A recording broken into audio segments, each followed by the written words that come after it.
नमस्कार दोस्तों, मैं हूं अतुल सिंह। स्वागत है आपका इन्वेस्ट कर लो भाई चैनल में। दोस्तों, दुनिया भर में आज जो सबसे बड़ा वेल्थ ट्रांसफर हो रहा है वो किसी स्टार्टअप में नहीं, न किसी आईपीओ में, बल्कि हो रहा है रिटायरमेंट सेविंग्स में। और इस खेल का आकार है पूरा 29 ट्रिलियन डॉलर, यानी इतना पैसा जितना भारत की पूरी अर्थव्यवस्था 10 बार घूम ले तो भी बराबर नहीं होगा। अब सोचिए, अगर इस पैसे का एक छोटा सा हिस्सा भी प्राइवेट इक्विटी की तरफ चला गया तो दुनिया की इन्वेस्टमेंट स्ट्रक्चर ही बदल जाएगी।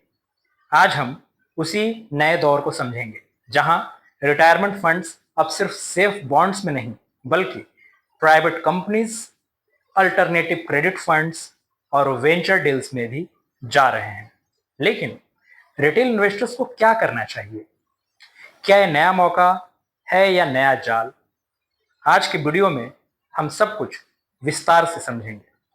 सबसे पहले समझिए, ये 29 ट्रिलियन डॉलर कहां से आया है। अमेरिका और यूरोप जैसे देशों में हर कर्मचारी अपने जीवन भर की कमाई का हिस्सा रिटायरमेंट अकाउंट में डालता है। जैसे हमारे यहाँ एनपीएस या ईपीएफ होता है, वैसे वहाँ 401k या आईआरए प्लान्स होते हैं। अब इनमें जमा पैसा धीरे धीरे इतना बढ़ गया है कि ये ग्लोबल मार्केट्स का बैकबोन बन चुका है। यह पैसा लॉन्ग टर्म होता है, यानी 15 से 20 साल तक अनटच्ड रहता है। प्राइवेट इक्विटी फर्म्स जैसे केकेआर, ब्लैकस्टोन, कैरेल, अपोलो अब इसी स्टेबल, प्रेडिक्टेबल कैपिटल को टारगेट कर रहे हैं, क्योंकि जब इंटरेस्ट रेट ऊंचे हैं और बॉन्ड्स में रिटर्न्स कम हैं, तो ये फर्म्स चाहती हैं कि पेंशन फंड्स उनके प्राइवेट डील्स में इन्वेस्ट करें, जहां वे कंपनीज को खरीदते हैं, रिस्ट्रक्चर करते हैं और बाद में बेच देते हैं, यानी एक लॉन्ग टर्म कंपाउंडिंग प्ले। अब समझिए प्राइवेट इक्विटी का सिंपल फॉर्मूला। यह म्यूचुअल फंड जैसा नहीं होता, जहां आप रोज एनएवी देखते हैं, यानी नेट एसेट वैल्यू। यह एक बंद दरवाजे की दुनिया है, जहां बड़े इन्वेस्टर्स किसी कंपनी को खरीद कर उसे इफिशिएंट बनाते हैं। उदाहरण के तौर पर मान लीजिए किसी मैन्युफैक्चरिंग कंपनी की मैनेजमेंट कमजोर है, उसका प्रॉफिट मार्जिन 5% है। प्राइवेट इक्विटी फर्म उस कंपनी में मेजॉरिटी स्टेक लेकर ऑपरेशंस को सुधारते हैं, ऑटोमेशन लेकर आते हैं, ग्लोबल कॉन्ट्रैक्ट्स जोड़ते हैं और 5 साल बाद जब मार्जिन 15% हो जाता है तो उसे बेच देते हैं, यानी कंपनी को। इस तरह की ये फर्म अपने इन्वेस्टर्स को 3 to 4 टाइम्स रिटर्न देते हैं, लेकिन इस प्रोसेस में पैसा लॉक्ड रहता है, यानी आप बीच में एग्जिट नहीं कर सकते। अब आता है सबसे बड़ा सवाल, क्या प्राइवेट इक्विटी पब्लिक मार्केट से बेहतर है?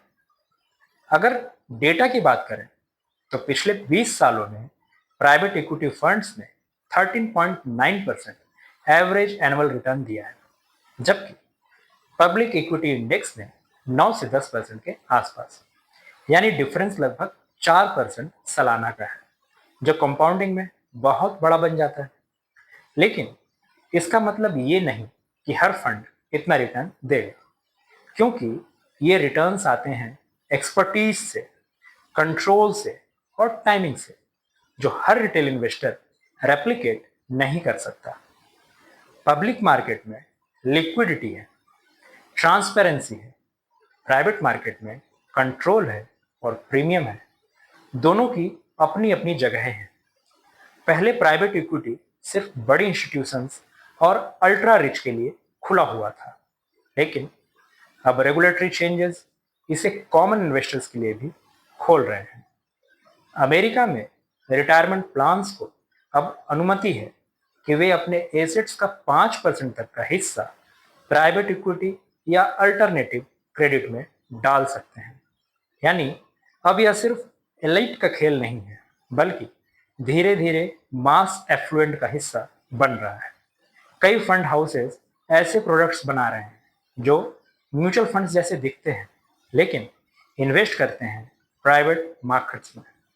इनमें रिडेम्पशन क्वार्टरली या सेमी एनुअल बेसिस पर होता है।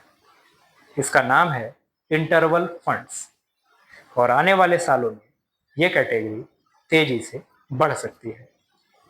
अब एक नज़र डालते हैं आंकड़ों पे, क्योंकि बिना आंकड़ों के स्टोरी को वैलिडेट करना मुश्किल है।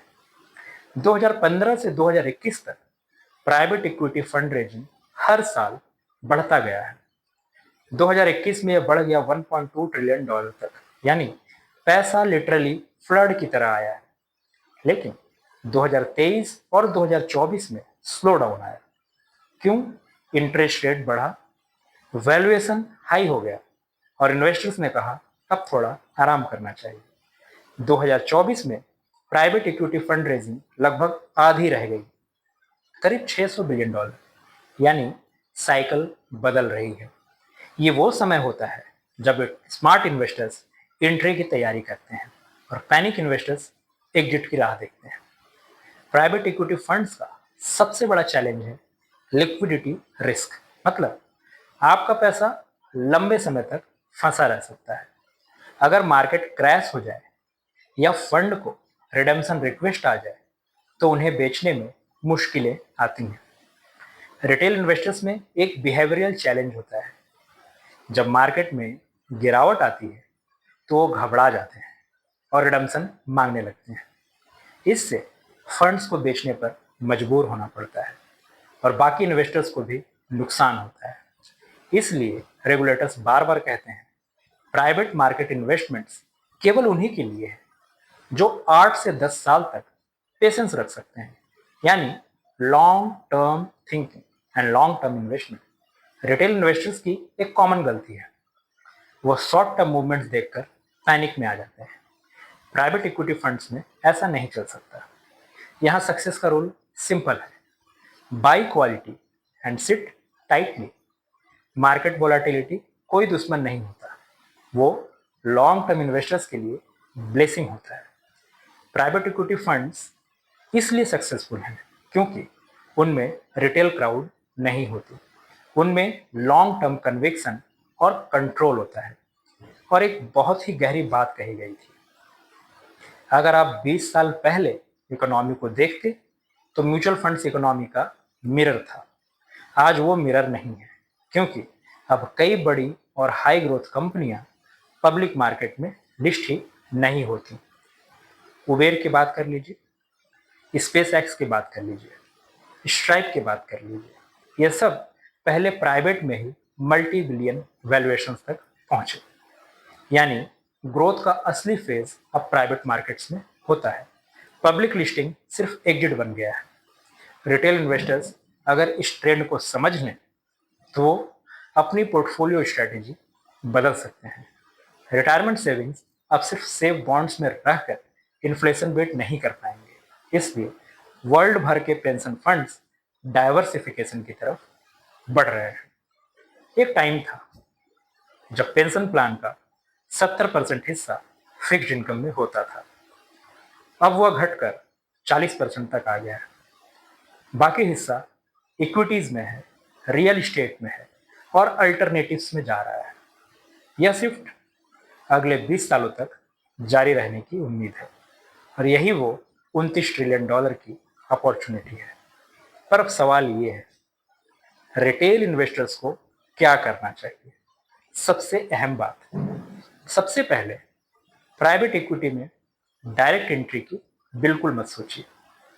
दूसरी, म्यूचुअल फंड हाउसेज या लिस्टेड इन्वेस्टमेंट कंपनीज देखें जो प्राइवेट एसेट्स में एक्सपोजर देती है।